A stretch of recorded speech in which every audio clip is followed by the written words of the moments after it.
Hello, welcome back to another lecture. Today we get into ANOVAs, which is just jargon for saying analysis of variance. And if you're cool, you'll just throw ANOVA around in every other sentence. If you're also hip to this, you'll figure out how this cartoon is related to an ANOVA. The idea simply being that we're partitioning information into categories. Another way to think about that is with an ANOVA, we're taking a measure of the total variability, which is also called the sum of squares, total, and we're dividing that into the variability that's between groups and the variability that is within groups, so that we can see if there's more signal than there is noise. Okay? So an ANOVA is essentially a signal-to-noise test. So let's get into where I'm going here today. Excuse me. We're going to get into just what is an analysis of variance, and then also the principles of how that works. Then we'll get into what the ANOVA results can tell you, and I should also get to what it is that they neglect to tell you. There's other approaches that can also say more. They're actually quite related. I hope you'll see why. And then we'll begin to see how you can lead to complex models within ANOVAs, but then also hopefully you'll understand how we can get after some other approaches that free us up from some of the assumptions that ANOVAs are stuck with. So let's go back to that flow chart I've been using a few times. We have a categorical response or a quantitative response, right?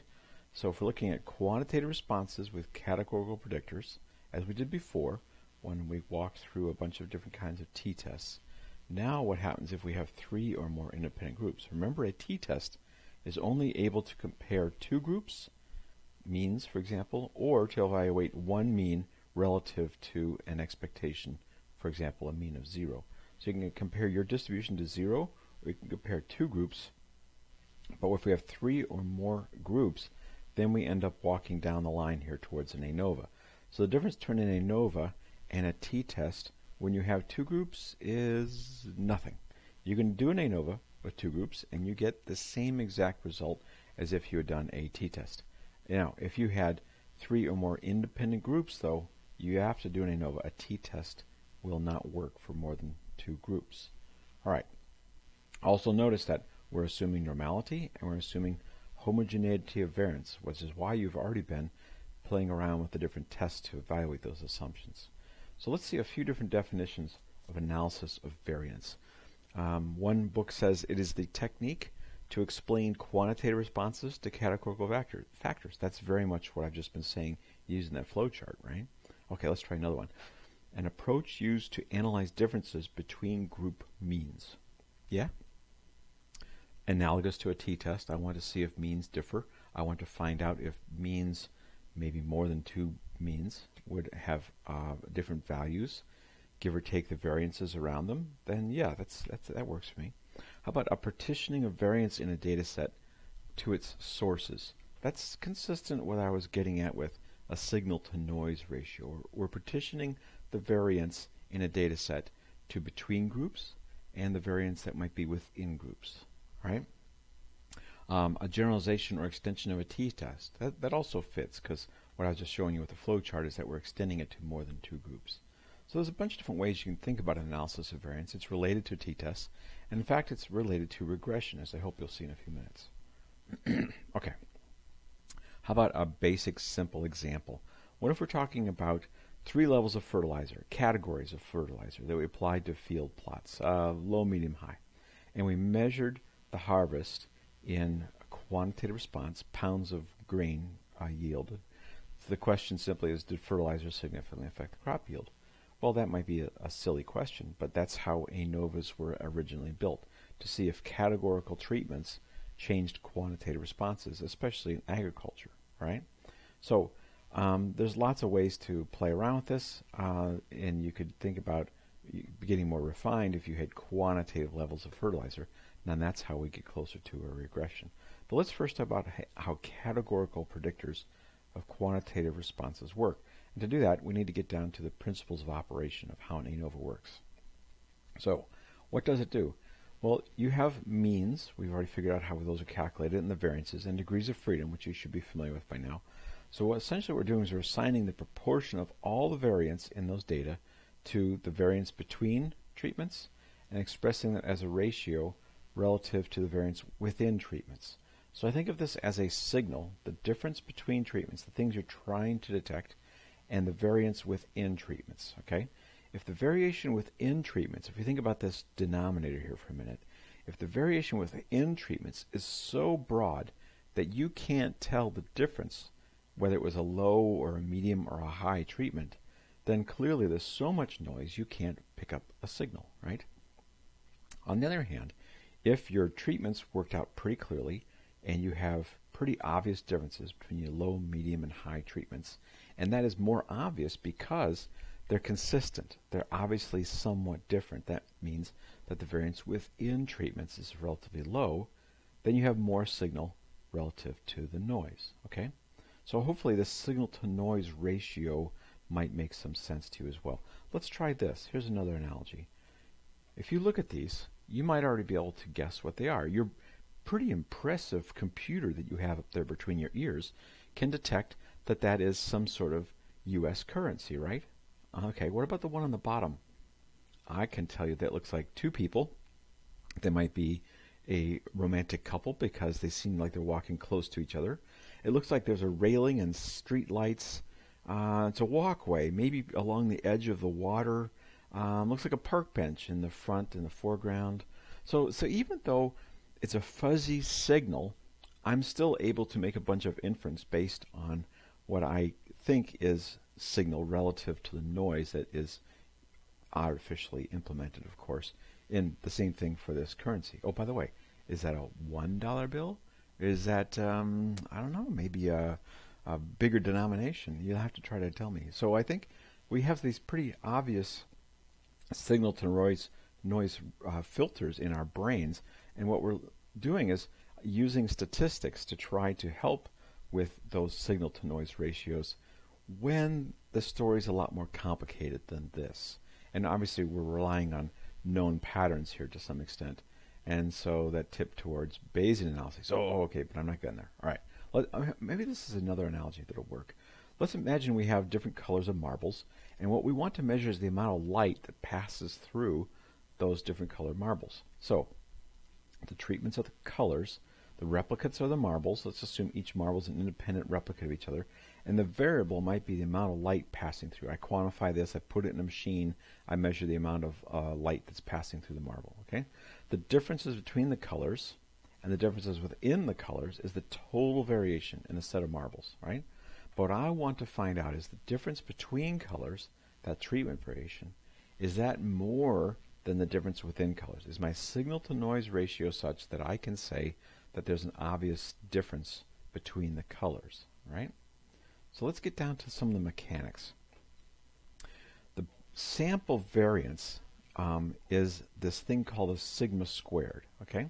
And that's just shorthand for saying that we take any value and we subtract that from the mean. There's supposed to be a bar above that.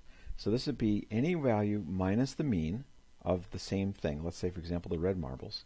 Square it, save it, do the same thing for the next value compared to the mean, square it, save it. So we basically keep adding our values into the calculator memory, and we get the sum of all those individual numbers differences from the grand mean squared. Why is it squared? Because you might get some that are less than the mean and some that are more than the mean. In fact, we should if we have a typical normal distribution. And so squaring them just flips them all over to be positive, so we can work with the numbers easily. It also magnifies that variation a bit by squaring it, and you're doubling the distance from 0. Okay, so we've got positive and enhanced signal up there when we talk about the amount of variance, and we divide that by n-1, the degrees of freedom, simply because we're trying to get a per marble variation on average from the grand mean. Okay, so this thing is called the sum of squares. At the top up here, the numerator is the sum of squares, and that is then divided by the degrees of freedom, and this is also then the mean square of error. Okay, so the sample variance is per sample, per individual. For any one treatment, we're looking at the mean square of error.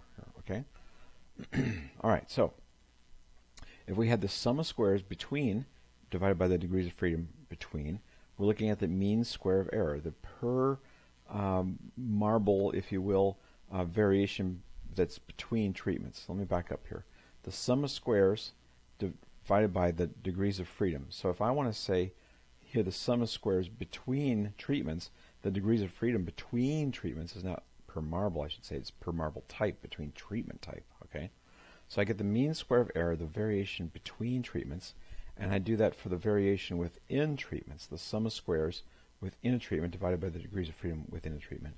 And now I get the signal to noise ratio here, the per treatment versus the per marble ratio. So the signal between treatments and the noise between marbles, okay? So we have these calculations that come out. We have the degrees of freedom you should already be familiar with. The number of treatments, minus 1, be this one up here. The number of total and the total number of marbles minus the number of treatments to look at the variation within. And then the sum of squares is what I was just saying before. Well, here's the bars I was hoping for. The average that we have, the y sub I, minus the grand average is what we get for the between treatments.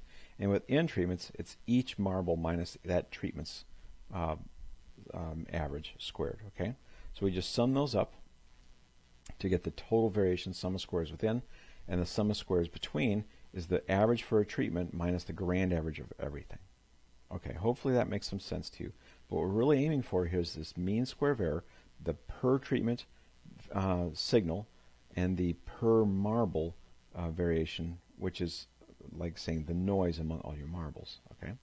So what we end up with then is this square difference of each treatment mean from the grand mean, and we get this square difference of each observation from its treatment mean, and we add all up across all the treatments to give us this average difference of treatment from the overall average, and this average difference of each observation from its treatment average. So the variation within a treatment and the variation between treatments, okay? And they are called this, between and within, all the time in statistical literature. And this ratio, this mean square of error, mean because it's per treatment or per observation, is the F ratio. F because it's named for Fisher, who played around with these things a long time ago. So we get this signal to noise ratio, the F ratio. And so obviously the question that pops up then, how much is enough to be able to say you have a significant difference? Well, a low F means there's not much signal among all the treatments compared to the differences within or between replicates, right? And a high F ratio means you have more signal relative to the noise, the variation between replicates. So if we have a low F ratio, it means there's a blurry pattern. It's not a very obvious F ratio, very obvious pattern. There's a lot of noise in the data, whereas, of course, a high F ratio means you can clearly distinguish which denomination that is. And so, fine, we're setting up this question. How big an F ratio must we have to be able to say that we're confident in detecting a treatment difference? Well, the way the F ratio is calculated really comes down to a table, which you won't ever see because you do this work in a computer, but people used to have to look up before we had easy computer access for all these statistics. There is a critical F value, which is important, by the way, for you to figure out when you first do an experiment, because it helps you understand, are you likely to see significant treatment effects, okay?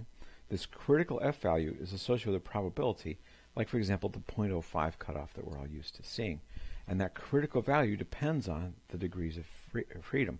So this mean square of error relative to the mean square below here, the between treatments and the within treatments, is adjusted for the degrees of freedom you'll be looking at across lots of possible values. That is obviously related to how many treatments you have and how many total replicates that you have. Let's look at one of these big tables. This is one that's available online. Textbooks for statistics used to come with these whole books full of tables. You could look up to these values. So what we're looking at here is the degrees of freedom on the numerator here. So this would be how many differences you have, how many treatments you have, n minus 1. So a 5 here, for example, would say I have 6 treatments, n minus 1, right? And the denominator down here coming all the way down into bigger and bigger numbers. So what we're looking at here are some great big tables that go on and on and on, right? Okay, so if we look at, pick a combination, degrees of freedom of 5 relative to 20. It means I have degrees of freedom 5 in the numerator here, like it's trying to show. This is on top. And so if you come all the way down here, and if you come all the way down to 20, I have an F ratio of 2.71. So what does that mean? That means that if I calculate an F is 3, like if I do the statistics and I do my analyses, and I get an F ratio of 3, the critical is a 2.71 for a p-value of 0.05.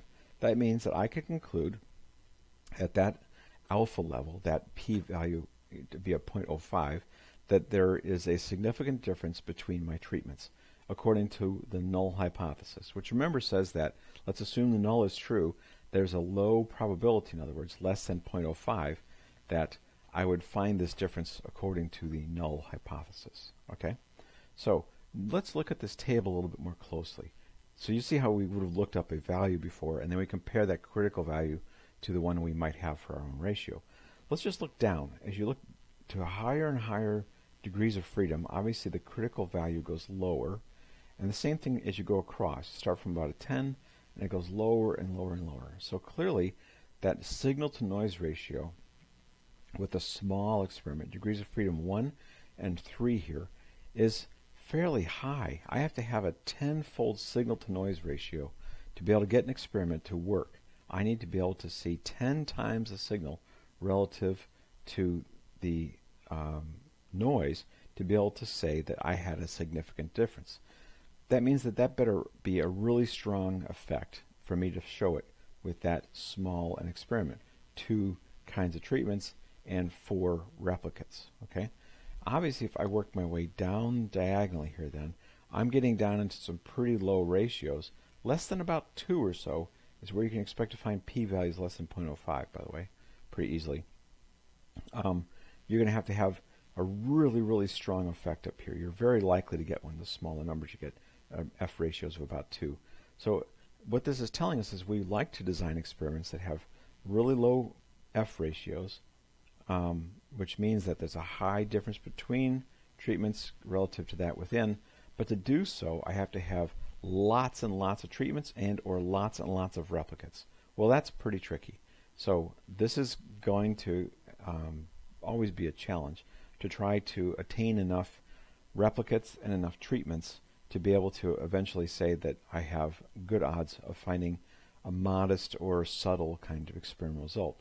What that also says that an analysis of variance is most likely, for most experiments, detect really strong effects of treatments, things that are really obvious, like low, medium, high fertilizer effects. Clean-cut, simple experiments with a whole lot of really strong signal and not a whole lot of noise are going to be the most likely things that you reveal with an analysis of variance.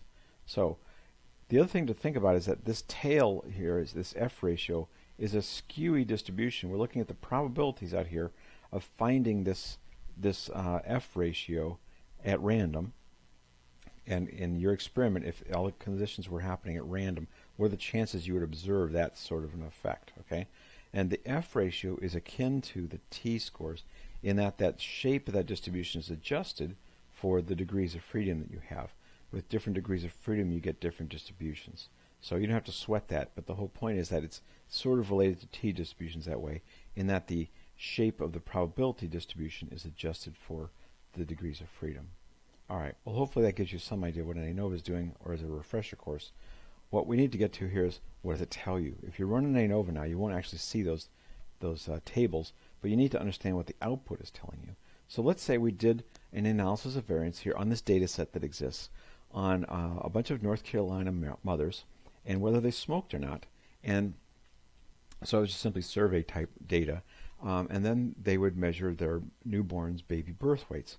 So we're simply going to compute this here, where we can generate this data frame called smoke, which is the result of, or I should say this object called smoke, which is the result of analysis of variance. This is how we implement this simple command in R, analysis of variance, where we're saying weight is a function of habit.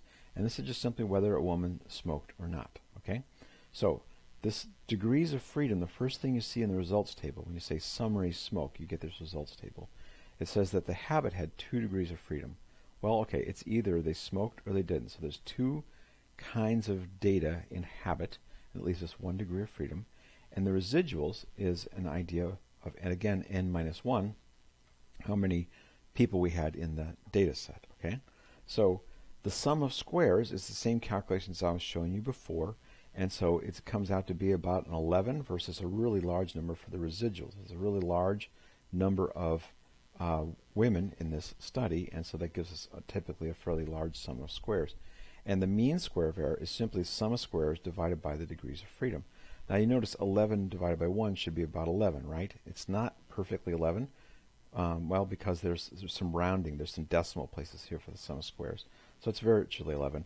And this should be about 2.2 something, because it's 2.2 thousand over almost 1,000. So it's very close to that, okay? So the mean square of error actually comes out correct, even if it looks a little funky here, close to 11 because there's rounding on the sum of squares. Now, the mean square of error ratio here, the top one divided by the bottom one, leads us to the f value. So this f value is 11 divided by 2.2. All right, gets us an f value of almost 5, 4.8.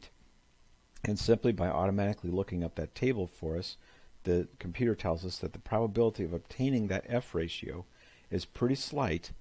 So you could conclude that you would be wrong only 3% of the time if you said that smoking affects birth rate. In other words, you can be confident that smoking affected birth rate. You'd only obtain this result 3% of the time if the null hypothesis was true and that there was no effect of smoking. Okay? That's the convoluted way that we deal with these null hypothesis tests.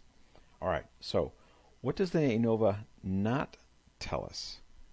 There's a few things. What we don't know is whether smoking increased or decreased birth weights. Remember, all we see here is that there is a significant effect, that we're unlikely to observe this effect at random. We don't know that smoking increased or decreased the birth weights yet. You might expect it to decrease birth weights, and that's people would, of course, have done these analyses might have expected that. But the ANOVA result itself does not tell us the answer to that question. Which way did birth weights go, given a woman smoking or not? Okay, and how much variation in the birth weights can be explained by smoking? What's the slope of that relationship? How much of an effect, in other words, is there? If a woman was to smoke or not, does that change birth weight how much? We don't know that from this result. We just simply have this signal-to-noise ratio test here telling us that there's something going on. And it also doesn't tell us how fuzzy is the pattern. You have to remember there's a lot of women in this study, and that likely has a big effect on the ability to detect an effect of habit. So we don't really know how clear that signal is. It's possible that we got this significant value simply because there's almost 1,000 women in this study. So remember, too, that all of this is assuming we have normality of the data set, which is probable when we have these large numbers, but we also have homogeneous variance, that the variation, the spread of the mean birth weights for women who smoke is about the same spread as the birth weights for the women who don't smoke, okay? And that all this is saying that, again, remember, the null hypothesis test assumes that the null hypothesis is true.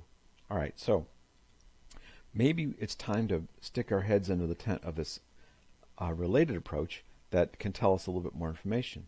And it's a pretty close relative. In fact, people often do these together in R to get all the information.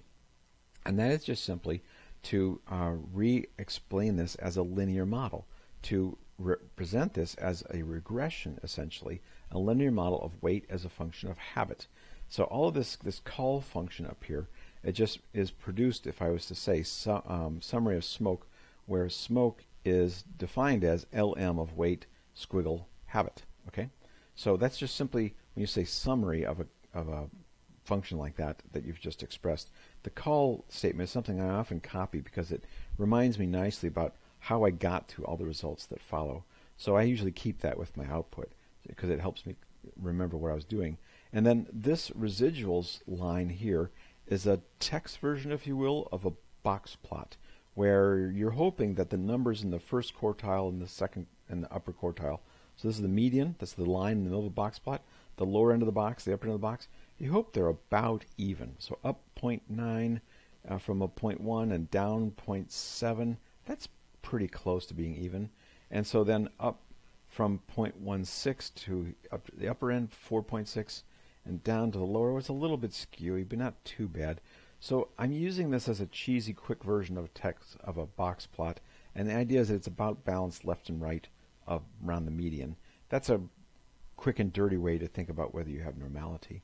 All right, but besides that, what we really should do is get down to the meat of this. And this is now a linear regression, a linear model, where we have an intercept term and we have a slope term, right? It's a simple y equals a plus bx kind of regression model, where we have the intercept is 7.1 minus 0.31 times smoking or not, okay?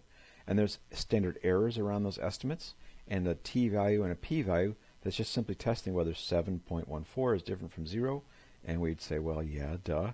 And minus 0.31, which is really what we're going to be most interested in. This is the effect size. This is the effect of smoking or not, and it looks like it's reducing birth weights by 0.31 for every whether a woman's smoking or not. So if a woman smokes, she can expect, on average, that the birth weight of her child would be reduced by about 0.3 pounds, okay? And that looks like a significant effect there. And by the way, we saw that exact same number with the ANOVAs, didn't we? All right, and those are the shortcuts for what the significance codes look for. But what we really should be focusing on is this: how much was an effect was there? And that's the effect size. That's whether or not it was a reduction or a gain in birth weights. Now, these are the standard errors of those estimates, like I mentioned, and this is the values in a t-table, analogous to what we've done before in an f-table, and the p-values, which people often would report. One of the hang-ups that you've heard about with p-values is that people might report only that.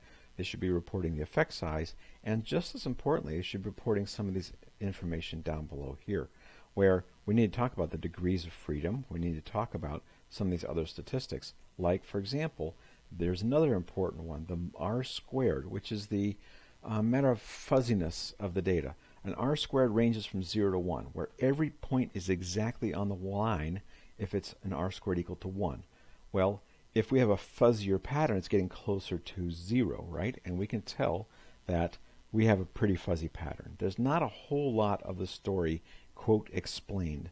This regression model of just simply whether a woman's smoking or not explains only 0.5, I'm rounding here, 0.5% of the variation in babies' birth weights. 0.5% of the variation in babies' birth weights is explained by women smoked or not. That's not telling me much. It's a very fuzzy story. So then you should ask yourself, wait a minute, how do we get a significant result? How do we have a 0.03 or so p-value? Well, it's because we had so many women in the study. We had 997 degrees of freedom. It's a big group of people, and so that helps us obtain a significant effect, even though that effect is only explaining about 0.5% of the variance.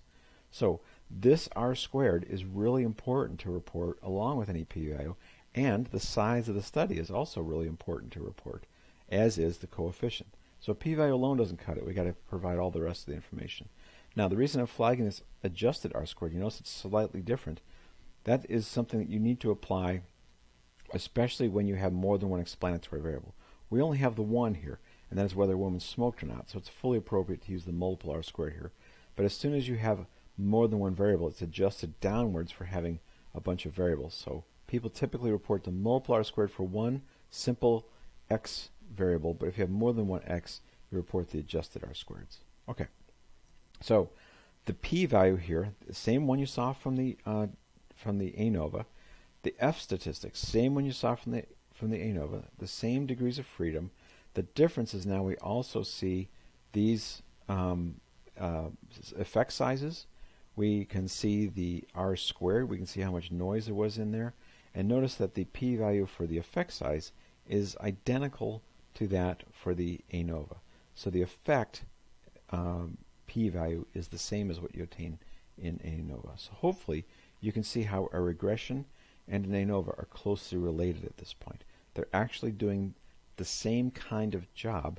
It's just that we're getting a little bit different ways of presenting the information. They're very much related to each other.